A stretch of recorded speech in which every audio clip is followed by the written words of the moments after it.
So the first section kind of dealt with the before you write a goal part, right? Getting all your information, what are the areas, all that good stuff. The next section is going to talk about how you actually write the goal. Okay, so the first thing is sometimes you have goals and sometimes you have objectives. All right. The way this works is, I'm going to jump down to the reminders. Any student that is on alt assessment must have objectives, but anybody can have objectives. Okay. So I made this little chart and I did an ask, a reminder, and a consider. So when you're writing an annual goal, what you want to ask yourself is, based on the student's present level, where do we want them to be 1 year from now? Remember that any PLEP you mark as being exceptional, you have to have a goal. This gets a little tricky sometimes if you have things that overlap. So, like adaptive, several things could go in adaptive, or transition, functional, transition, pre-voc, those different kinds of things. So just bear that in mind. And then you want to consider that these are good for looking at long-term progress. These can be a little broader, but in that case, it's sometimes a good idea to have those objectives, even if the student doesn't have to have them. And also, it can have some multiple parts, but again, objectives are helpful when you're trying to clarify your data and showing progress toward those goals. Objectives, on the other hand, are those steps or the skills required to meet the annual goal. Okay, we talked about how anybody can have them, only the students on alt assessment must have them. And these are good for measuring short-term progress or measuring some skill breakdowns. So something I see sometimes is that people will write these really beautiful goals for answering WH questions under reading comprehension. And it might say, who, what, where, when, and that's it. They don't have any objectives.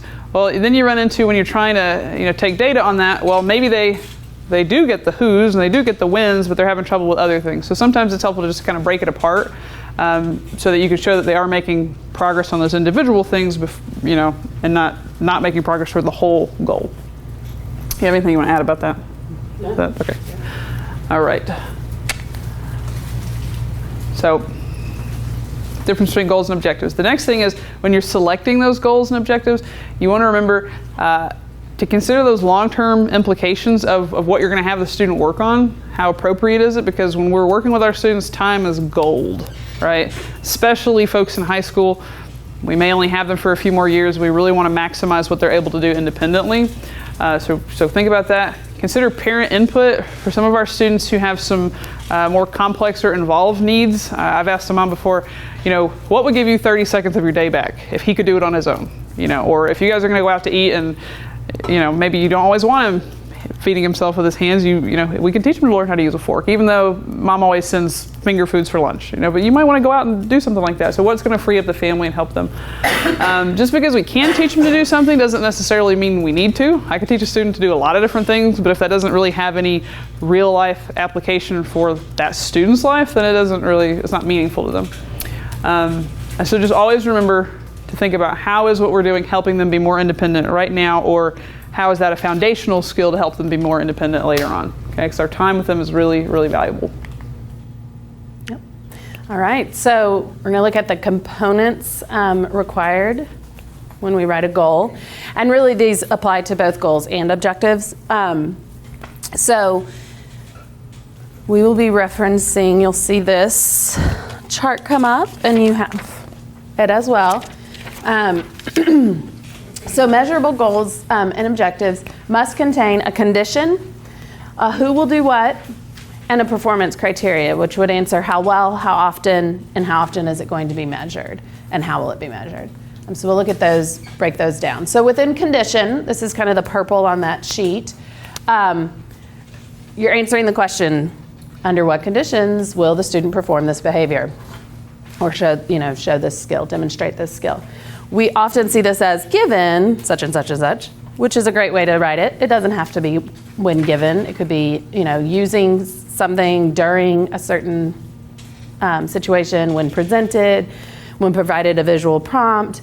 And again, this just kind of sets the stage. Does anyone know what musical that's from? Grease. Yes, very good. You win. But just the idea of you really want, this is kind of going to help these goals pass the stranger tests, because you want anybody who's going to be taking data on these goals or measuring the progress to be able to set up the situation just like the goal intended for it to be. Well, share your example. Yeah, so I had one that said, given personal information, the student will answer questions about their personal information. So in my mind, I'm like, here's your personal information. Now, where do you live? And I don't think that's what they were going for. They wanted the student to do is be able to respond to that question appropriately. But that's how, so just be cognizant of that, like how that comes across. Okay, so this next part, the green is just the child's name, the student's name. Blue is who will do what. So this is just answering the question, who will do what specific behavior and what will it look like?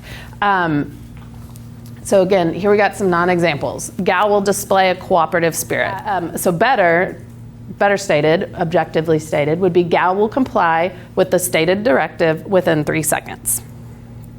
A non-example would be Guy will develop healthy peer relationships. Again, we don't really know what that looks like. So Guy will engage in conversation by completing 3 on-topic conversational exchanges with a peer. And then you'll see there's another one. I see, we don't want to just say that they'll increase fluency or decrease something, especially decrease anxiety. Anxiety can look very different for different kids. So like decrease in anxiety, the example there is that we might teach Guy to take 10 deep breaths. Okay, performance criteria. There's a few pieces to this. Oh, this view. It's okay. All right, so performance criteria. Okay. This is, my grumpy cat. Rest in peace. You have to put the numbers with it, otherwise it's not measurable. So you can't, like the other slide said, display a cooperative spirit. That's great, but if you can't make a data sheet for it, then it's probably not that great of a goal, right? So it needs to be something concrete that we can look at. So when it comes to this performance criteria, the first part answers how well does the student need to perform the skill. So you can think about percent accurate, percent independent if you're doing a task analysis and you want to have them be such and such percent independent with washing hands or something like that. You can also look at prompt frequency. They're going to, like the other one said, comply with direction with 2 or fewer prompts or in a certain amount of time. You might have a rate for fluency. Something I think we do, we think we're not allowed to do is 100% is okay. Especially, it has to be for the things that a student will either do or they won't do.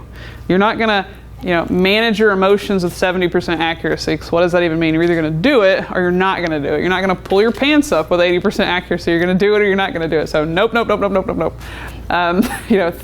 that they're going to do or they're not going to do. It's okay to write that. They're 100% of the time. Otherwise, it doesn't really make sense. I liked the 80% accuracy. I'm just picturing the kid like, okay, if it's at their hip, check, they did it. Like 80%. Yeah.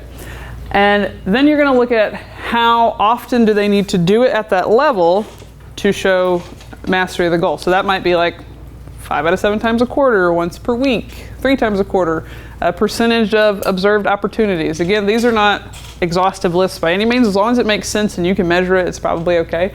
These are just some that we've seen that are pretty good. I'll caution you here though, don't write something that you're not feasibly going to be able to keep up with. You probably don't want to say, daily something. If you're not going to be able to check this off daily, then, don't want to write that because you're going to be responsible for that at the end of the day. So just, keep that in mind. And then the last part is going to talk about how are we going to measure it and how often. So how well are they going to do it? How many times do they need to do it that well? How are we going to measure it? So this could be teacher observation.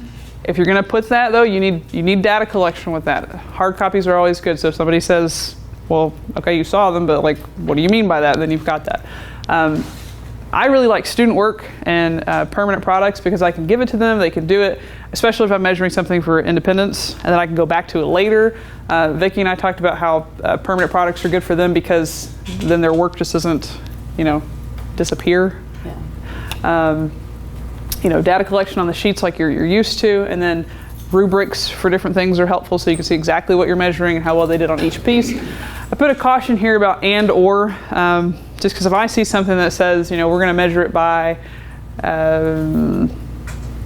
rubric and teacher observation, then in my head that means you got to have both, so you might want to use and or so you can have a combination of those things. And then how often are we going to measure it? Things I've seen are like by IEP end date, measured quarterly, weekly data collection. Some people use consecutive occurrences. I think that's good for those academic skills, because you don't want them just, 4 out of 5 times ever, right? You want to see some consistency with that. But we talked about how that might be okay for behavioral things or social emotional things, because it might be hard to hold it together, 8 times in a row. But maybe if we're doing that 80% of the time overall, that's pretty good.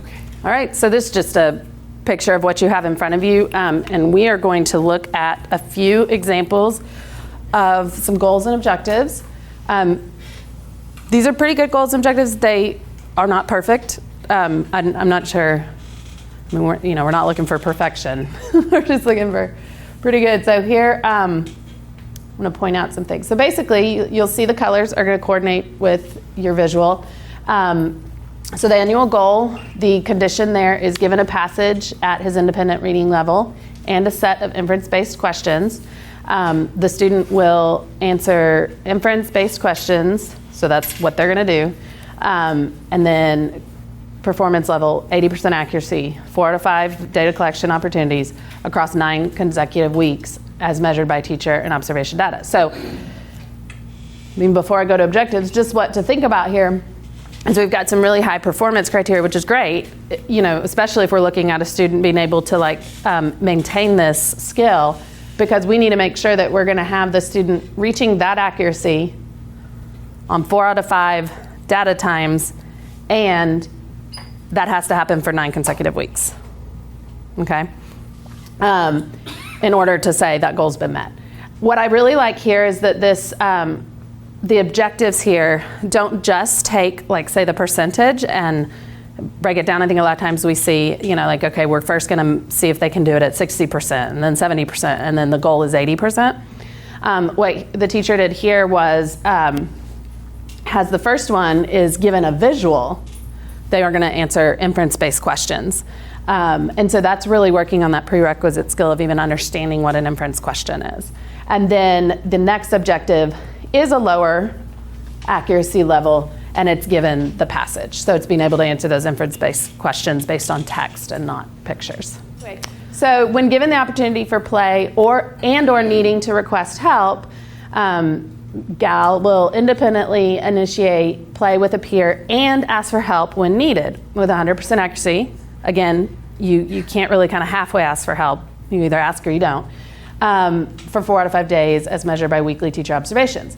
So looking at these objectives, the reason this is in here is to give you an example of we're using an and or here in our given statement, which is fine because we're basically saying this can be set up either way. It can be set up this way, or both of these things can be included, and it will count towards this goal.